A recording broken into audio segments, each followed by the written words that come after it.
और खबरों की शुरुआत करते हैं। जी हाँ, हरिद्वार पंचायत चुनाव में करारी हार के बाद कांग्रेस के भीतर घमासान मच गया है।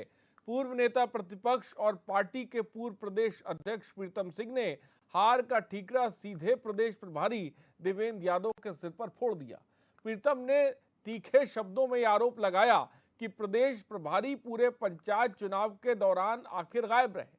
प्रीतम ने यमुना कॉलोनी स्थित अपने आवास पर प्रेस वार्ता की और इस दौरान प्रीतम ने कहा कि राज्य में कांग्रेस के साथ पार्टी छोड़कर भाजपा में शामिल हो रहे हैं साथी, इस पर कोई ध्यान देने वाला नहीं है। 2022 के विधानसभा चुनाव में जिस हरिद्वार में कांग्रेस का बेहतर प्रदर्शन रहा, वहां के पंचायत चुनाव पर विशेष फोकस करने की जरूरत थी, पर ऐसा नहीं हुआ। चुनाव को लेकर कोई नीति नहीं बनाई गई। टिकट बंटवारे को लेकर सिर्फ एक बैठक हुई, प्रभारी का आता पता नहीं। ऐसे में कांग्रेस कैसे मजबूत होगी, ये अपने आप में बड़ा सवाल है। और ये तमाम सवाल प्रीतम सिंह उठा रहे हैं। पंचायत चुनाव के बाद जिस तरह का सियासी घमासान कांग्रेस में देखने को मिल रहा है, इस तरह इसको लेकर कहीं ना कहीं कांग्रेस की मुश्किलें जो है साफ तौर पे बढ़ सकती हैं। प्रीतम सिंह ने देवेंद्र यादव पर हार का ठीकरा फोड़ा है और इन सब के बीच बड़ा सवाल ये हो गया है कि कांग्रेस कैसे मजबूत होगी, क्योंकि बड़े पैमाने पर कांग्रेस के जो साथी हैं वो बीजेपी का दामन थाम रहे हैं और इसी तरह से अगर कांग्रेस छोड़ बीजेपी का दामन कांग्रेस के नेता थामते रहेंगे तो आखिर 2024 का मुकाबला कांग्रेस कैसे करेगी, ये बड़ा सवाल उठता है।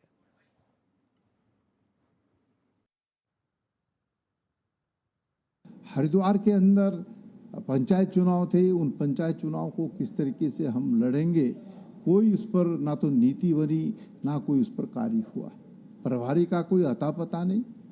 तो अगर ये हालत रहेगी तो भाई यहाँ पर कैसे कांग्रेस मजबूत होगी?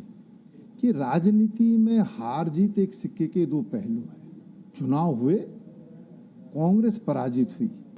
अब उसके परिप्रेक्ष्य में भी जो है विधायक साथियों से, जो हमारे प्रत्याशी रहे, उनसे लंबा संवाद होना चाहिए था, जो कहीं पर होता हुआ दिखाई नहीं दे रहा है। और ये सारी जिम्मेदारी प्रभारी की बनती है कि प्रभारी हार गए तो हार गए, लेकिन आगे के लिए तो तैयारी करें। ये तो ऐसा हो गया कि हारने के बाद नदारत हो गए, ऐसे थोड़ी बात बनी। कोई बात नहीं, हम हार गए, लेकिन हारने के बाद हताश और निराश तो नहीं होना चाहिए और प्रभारी को की मौजूदगी रहनी चाहिए। प्रभारी क्यों भाग रहा है, मेरी समझ में नहीं आया। हमारे वरिष्ठ नेता आदरणीय प्रीतम सिंह जी ने अगर हरिद्वार चुनाव के संबंध में कोई बयान दिया तो उन्होंने भी यही आशंकाएं व्यक्त की और उन्होंने भी चिंता व्यक्त की कि जिस प्रकार से वहां पर जो है परिणाम आने चाहे थे, कांग्रेस पार्टी का बोर्ड बनना चाहे था, नहीं बन पाया। उन्होंने कहा कि थोड़ा संगठन अगर वहाँ पर और मेहनत करता तो हो सकता है कि इच्छित परिणाम वहाँ पर मिल जाते। लेकिन मैं ये कहना चाहूँगा कि संगठन ने वहाँ पर कोई कोर कसर नहीं छोड़ी। जिस तरीके से चुनाव जितनी मजबूती से लड़ा जा सकता था वहाँ पर लड़ा गया। और जहाँ तक प्रदेश प्रभारी जी के वहाँ पर आने की बात है तो ये जिला पंचायत का चुनाव बहुत छोटे स्तर का चुनाव था। वहाँ पर ये प्रभारी के स्तर पर कुछ नहीं हो सकता था, ना उनको वहाँ आने की ज़रूरत थी। वहाँ पर संगठन देख रहा था और संगठन ने पूरे जोर शोर से हरिद्वार जिला पंचायत का चुनाव लड़ा। तो साफ तौर पे आपने सुना, प्रीतम सिंह को भी हमने सुनाया और कांग्रेस नेता को भी हमने सुनाया, जो उस डैमेज कंट्रोल को करने में साफ तौर पे शिषपाल जी लगे हुए थे। लेकिन तस्वीर बिल्कुल साफ है। हार के बाद कांग्रेस में घमासान मचा हुआ है, एक दूसरे पर ठीकरा नेता फोड़ रहे हैं। इस दौरान प्रीतम सिंह ने भी आवाज बुलंद करी और उन्होंने साफ तौर पर प्रदेश प्रभारी को कटघरे में लाकर खड़ा किया है कि आखिर प्रदेश प्रभारी कहाँ चले गए हैं, उनका कोई अता पता क्यों नहीं है। तो तमाम तरह के सवाल प्रीतम सिंह ने उठाए हैं, जो भीतर में कांग्रेस में इस वक्त जो तमाम चीजें इस वक्त चल रही हैं। और इन सब के मद्देनजर अगर जो तस्वीर बनकर सामने आ रही है तो क्या समझा जाए कि 2024 में कांग्रेस कैसे मुकाबला करेगी, ये बड़ा सवाल है बीजेपी से। क्योंकि धीरे धीरे और ये लगातार सिलसिला है कि कांग्रेस को जो नेता है वो बीजेपी का दामन थाम रहे हैं।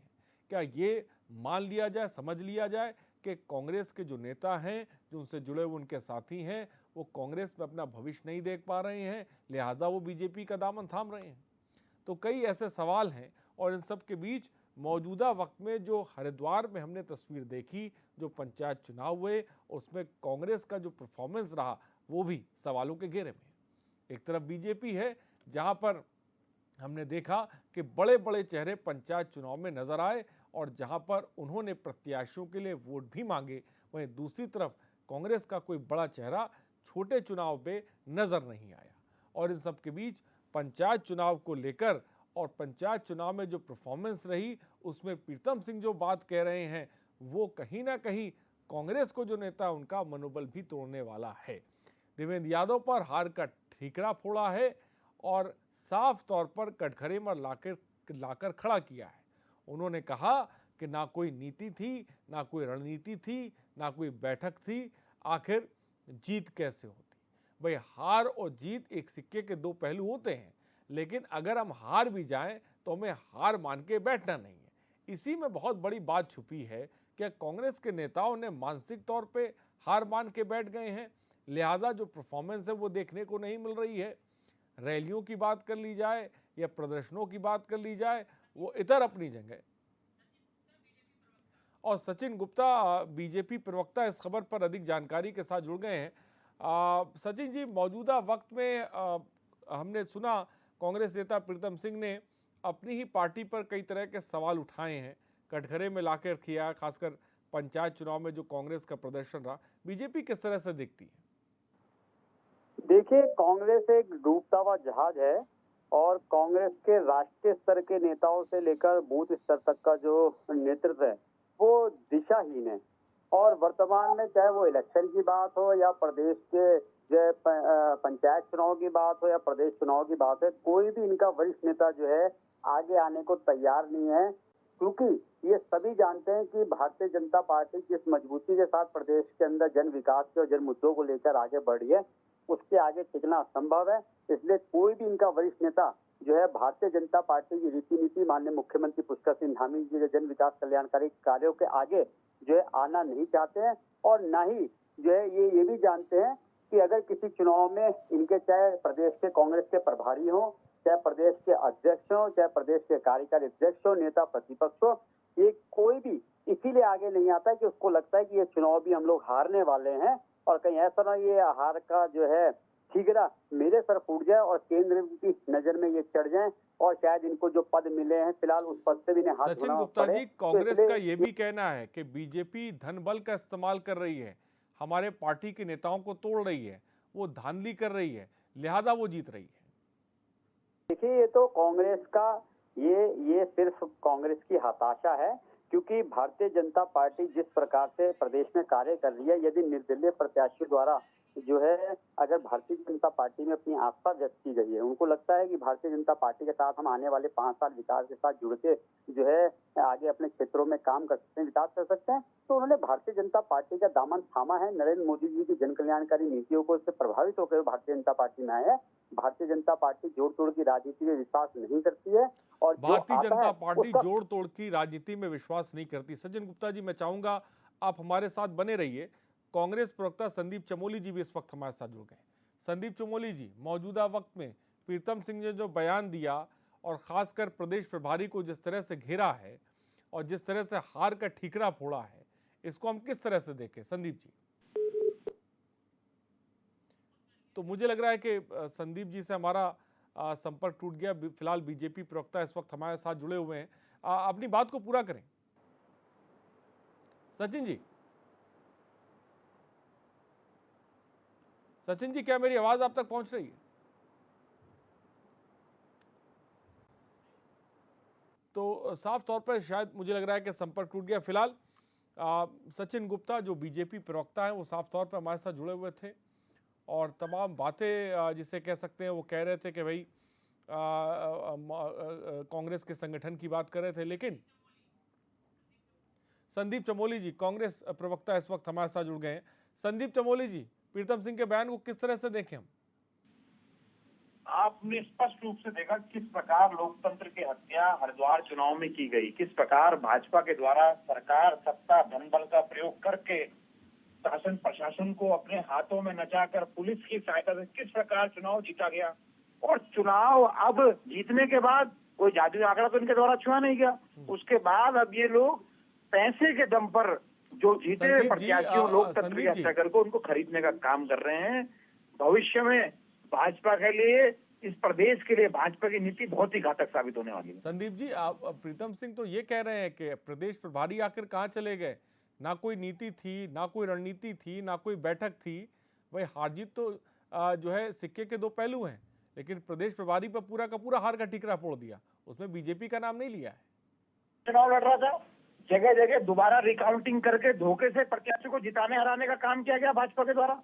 सत्ता का दुरुपयोग भाजपा पूरे भारत में कर रही है। इसका प्रमाण उत्तराखंड में जीता जागता अभी पंचायत चुनाव आप सबके हम सबके सामने है। सचिन गुप्ता जी क्या कहेंगे? देखिए संदीप जी बड़े अच्छे वक्ता हैं और लेकिन उन्हें क्योंकि कांग्रेस पार्टी का पक्ष रखना है और उनकी भी विचारों की विडंबना है कि वो क्या कहें, लेकिन उनके खुद के प्रदेश अध्यक्ष जो है पूर्व के जो है वो इस बात को अपने ही प्रभारी के ऊपर पूरी जो है बात को उन्होंने स्पष्ट रूप से जो है डाला है कि प्रभारी ने कोई नीति नहीं बनाई, कोई रणनीति नहीं बनाई, मुझसे बात ना करते, मेरे दूसरे अध्यक्षों से बात करते, नेता प्रतिपक्ष से बात करते, लेकिन उन्होंने स्पष्ट तौर पे बोला है कि बिल्कुल जो है एक तरीके से जो है बीच मझधार में छोड़ के जो है वो गायब हो गए। और दूसरा मैं केवल इतना ही कहना चाहूंगा कि कांग्रेस को मेरी नसीहत भी है कि आंखें बंद करने से खतरा नहीं टलता है। इससे खतरे जो गलतियां आपने पिछले 60 वर्षों में पूरे देश में ठीक है। जागरूक हो। संदीप चमोली जी, क्या मेरी आवाज आप तक पहुंच रही है? जी मैं सुन रहा हूँ। संदीप जी, 24 का सामना कैसे करेंगे अगर संगठन लेवल पर यह स्थिति बनी रहेगी जहां अपनी ही पार्टी के नेता एक दूसरे पर आरोप प्रत्यारोप करेंगे, तो कैसे आगे चुनाव 24 का सामना कर पाएंगे बीजेपी का? 24 का सामना कांग्रेस मजबूती से करेगी और निश्चित है प्रदेश में देश में बेरोजगारी चरम पर है, महंगाई चरम पर है, लोकतंत्र निरंतर पंचायत चुनावों में बिकने का काम हो रहा है, प्रशासन शासन निरंतर प्रदेश में बड़ी बड़ी घटनाएं हो रही हैं। आपकी पार्टी के नेता भाजपा के संदीप शासन जी, में नहीं है। आपकी पार्टी के नेता बीजेपी का दामन थाम रहे हैं, वो चुनाव छोड़ होगा, रहे हैं, उन्हें भविष्य नहीं दिखाई पड़ रहा है कांग्रेस में। पूरे देश में मत का प्रयोग करेगी। जी बोलिए। को मत का अधिकार है, देश की जनता जो है इसको वोट करती है और जब वोट करती है तो वो अपने मनपसंद के नेता और पार्टी को चुनती है, उनकी विचारधाराओं को चुनती है और उन्हें पता है कि देश में और प्रदेश में किस तरीके से काम हुए। इसलिए हर चुनाव में भारतीय जनता पार्टी को जो विजय मिल रही है वो जनता के आशीर्वाद से मिल रही है, ना कि जो है दूसरों के ऊपर आरोप प्रत्यारोप करके अपनी कमियों को छुपाने से मिल रही है। ठीक है। फिलहाल बहुत बहुत शुक्रिया सचिन गुप्ता जी हमसे जुड़ने के लिए, संदीप चमोली जी हमारे साथ जुड़ने के लिए। तो साफ तौर पर कहीं ना कहीं कांग्रेस को सोचने की जरूरत है। मौजूदा वक्त में जो तस्वीर फिलहाल कांग्रेस की बनती नजर आ रही है। रुकते